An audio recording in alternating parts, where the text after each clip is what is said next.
안녕하세요, 동 대표입니다. 오늘은 동탄 신도시에 소재하고 있는 생활용 숙박시설이 감정가 3억 정도에 나왔다가 870만원까지 떨어진 겸해 물건을 같이 한번 알아보도록 하겠습니다. 생활용 숙박시설 한동안 인기가 굉장히 뜨거웠던 물건인데 왜 이렇게까지 가격이 많이 떨어졌는가, 그리고 생활용 숙박시설은 어떠한 부동산인가, 지금부터 같이 한번 알아보도록 하겠습니다. 먼저 물건에 대한 정보를 같이 보시면 겸해사건 번호 2021 타경 6782번 사건입니다. 소재지는 경기도 화성시 반송동에 소재하고 있는 물건이고요. 동탄 1신도시로 들어가는 물건입니다. 물건 종별을 보니까 숙박, 콘도 등 이렇게 나와 있고요.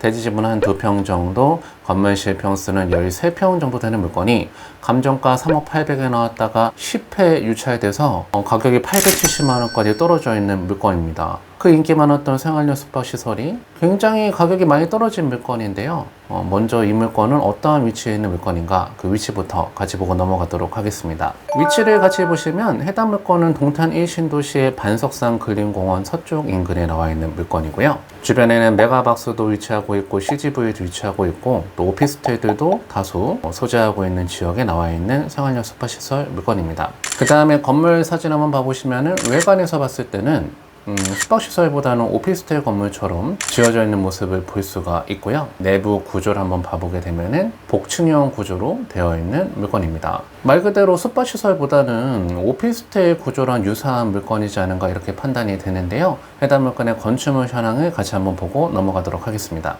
건물 현황 한번 봐보면은 최고 층수 20층 건물의 20층이 겸해로 나와 있는 사건이고요. 사용 승인일자는 2020년도에 지어진 건물이기 때문에 비교적 신축 건물이고, 이용 상태를 봤더니 생활용 숙박시설이다 이렇게 나와 있죠. 생활용 숙박시설은 숙박형 호텔과 오피스텔이 합쳐진 개념인데요. 호텔식 서비스가 적용되는 숙박시설을 뜻하는 용어입니다. 그렇기 때문에 생활용 숙박시설은 엄연히 숙박시설입니다. 이 숙박업을 해야 되는 시설인데, 그동안은 숙박시설이긴 하지만 취사도 가능하고 주거 용도로 사용이 가능하고 무엇보다 전입신고가 가능했기 때문에 아파트 대체제로 떠올랐던 상품이고요. 한참 부동산 경기가 과열이 됐을 때 각종 부동산에 대한 규제가 나오지 않았습니까? 근데 이 생활용 숙박시설은 그 규제를 피해갈 수가 있었죠.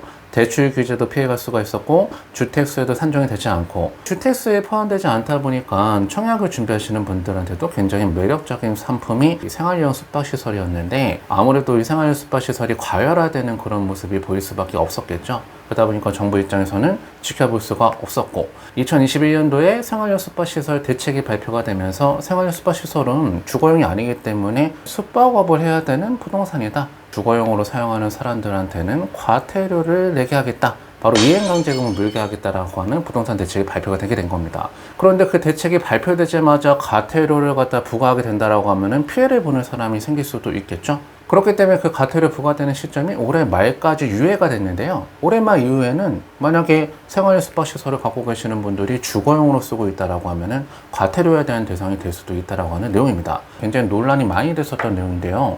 분명히 분양을 받을 때는 주거용으로 사용이 가능하고 전입신고도 가능하다라고 해서 분양을 받았는데, 이제 와서 보니까 숙박업밖에 안 되는 건물이고 과태료를 내게 한다라고 하다 보니까 이 분양받으신 분들은 굉장히 손해를 볼 수밖에 없는 상황입니다. 그렇기 때문에 주거용으로는 계속 쓰고 싶은데 과태료에서는 벗어나고 싶다라고 하면은 이 오피스텔로 용도 변경을 해야지만 그런 과태료에 대한 부과에서 벗어날 수가 있는데, 아무래도 생활용 숙박시설로 지어져 있는 건물을 오피스텔로 용도 전환을 하는 거는 쉬운 얘기가 아니겠죠. 일단 첫 번째로 쉽지 않은 이유가 바로 뭐냐면은 그 생활용 숙박시설을 오피스텔로 전환하기 위해서는 그 소유자 전원의 동의가 필요합니다.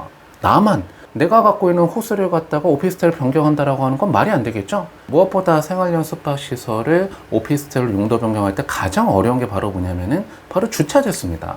원래 생활용 숙박시설은 한 세대당 0.3대의 주차대수를 확보하면 되는데요. 주거용 오피스텔로 전환하려고 하면은 한 세대당 한 대의 주차 공간을 확보해야 되기 때문에 주차 공간을 추가 확보해야 되겠죠. 근데 이미 지어져 있는 건물에다가 어떻게 주차장을 추가 확보할 수가 있겠습니까? 그러다 보니 오피스텔로 전환하는 것도 쉽지 않은 상황이다. 그나마 서울의 생활용 숙박시설을 갖고 계시는 분들은 희소식 중에 하나가, 서울의 부동산 가격이 너무 과열 양상을 보이고 있고 한동안 주택 공급이 원활하게 공급이 될 수가 없는 상황이기 때문에 이 생활용 숙박시설을 오피스텔로 인정해 주겠다라고 하는 그런 추세로 흘러가고 있습니다. 그러다 보니까 서울에다가 생활형 스파시설을 분양받았던 분들 같은 경우는 한시름 놓을 수가 있는 그런 상황이 될 수가 있겠지만, 서울이 아니고 다른 지역 같은 경우는 그런 상황이 아직까지는 발표된 내용이 없기 때문에 아무래도 내년부터는 과태료에 대한 대상이 될 수가 있다라고 하면은 투자를 기피한다던가, 또 임차인을 구하려고 하더라도 들어올 임차인은 없겠죠. 그러다 보니 이 생활형 스파시설 하나 갖고 계시는 분들한테는 굉장히 암울한 시기가 될 수밖에 없겠는데요. 해당 물건이 이렇게 가격이 많이 떨어진 이유는 한 가지가 더 있습니다. 그 내용을 한번 살펴보면은, 권리 분석을 한번 해봤을 때 해당 물건의 말소 기준 권리가 되는 권리는 바로 전세권이 말소 기준 권리가 되는 사건이죠. 원래는 전세권은 말소 기준 권리가 될 수가 없지만 그 전세권이 전부 전세권이면서 그 전부 전세권자가 경매를 신청했다던가 배당 요구를 하게 된다라고 하면은 말소 기준 권리가 될 수가 있습니다. 그러다 보니 해당 사건은 참 특이하게도 전세권이 말소 기준 권리가 되는 사건인데요. 이 전세권자는 전입신고도 하고 확정일자도 받아놓은 임차인이기 때문에 대항력도 있는 임차인입니다. 그렇기 때문에 밑에 내용을 한번 읽어보면은, 임차인은 최선순위 전세권자 겸 대항력 있는 임차인으로서 자신의 지위를 강화하기 위해서 설정된 전세권으로 인하여 주택임대차 보호법상 대항력이 소멸한다라고 하는 것은 부당하다라고 나와 있죠. 즉, 해당 전세권은 말소 기준 권리가 되는 전세권이기 때문에요, 저 돈을 다 받든 못 받든 일단 등기부등본에서 소멸하게 됩니다. 경매 신청을 했기 때문에요. 그렇지만 이 임차인은 전입신고까지 갖춰놓고 대항력까지 있는 임차인이기 때문에 비록 전세권이 소멸하게 된다라고 하더라도 못 받는 돈이 생기게 된다라고 하면은 못 받은 보증금에 대한 거는 낙찰자한테 물어달라고 얘기를 할 수가 있는 임차인이라고 하는 거죠. 아무리 870만 원의 낙찰을 받는다고 하더라도 보증금 좀 못 받는 돈이 있다라고 하면은 그 보증금을 낙찰자가 인수를 해야 되는 사건이다. 2억 밑으로는 절대로 못 사는 물건이다, 이렇게 생각하시면 되겠죠. 그러면 이 물건이 최초의 감정평가 금액이 3억 정도 나올 수가 있었던 그 근거가 바로 뭐냐? 실제로 이 물건 소유자가 2020년 당시에 이 물건을 얼마에 분양받았는가?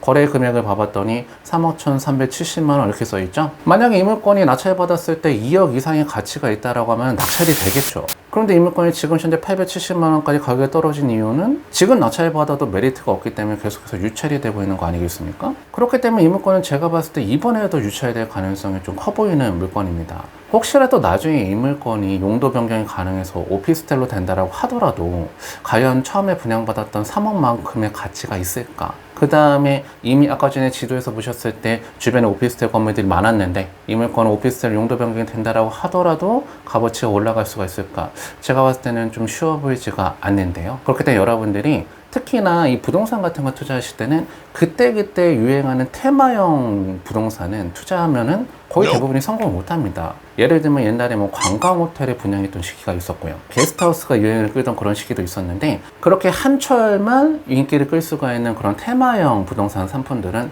장기적으로 바라봤을 때는 투자 가치가 없다라고 하는 거를 여러분들이 반드시 기억해 주시면 좋겠습니다. 자, 오늘 동탄 신도시 내에 소재하고 있는 생활형 숙박시설이 건저가 3억에 나왔다가 870만 원까지 가격이 떨어진 물건을 같이 한번 살펴봤습니다. 앞으로 이 생활형 숙박시설에 대한 대책들이 어떻게 흘러갈지 좀 지켜보셔야 되겠지만, 다시 옛날만큼의 인기를 끌고 갈 수가 있을까? 그거는 쉬워 보이지가 않죠. 원래 생활형 숙박시설이 처음에 시작했던 거는 이 바닷가 앞에나 정말 숙박업으로 만들어진 시설이 생활형 숙박시설이었는데, 예전에 부동산 경기가 과열되는 와중에 각종 규제를 피해갈 수가 있다 보니 이 도심 내에도 생활형 숙박시설들이 많이 생겼는데요. 이런 생활형 숙박시설에 대한 투자는 굉장히 신중하게 고려해보고 투자하시면 좋겠습니다. 자, 오늘 내용 여기까지 해서 마무리하도록 하겠습니다. 오늘 내용이 도움이 되셨다라고 하면은 구독과 좋아요를 부탁드리고 다음 시간에 또 만나 뵙도록 하겠습니다. 감사합니다.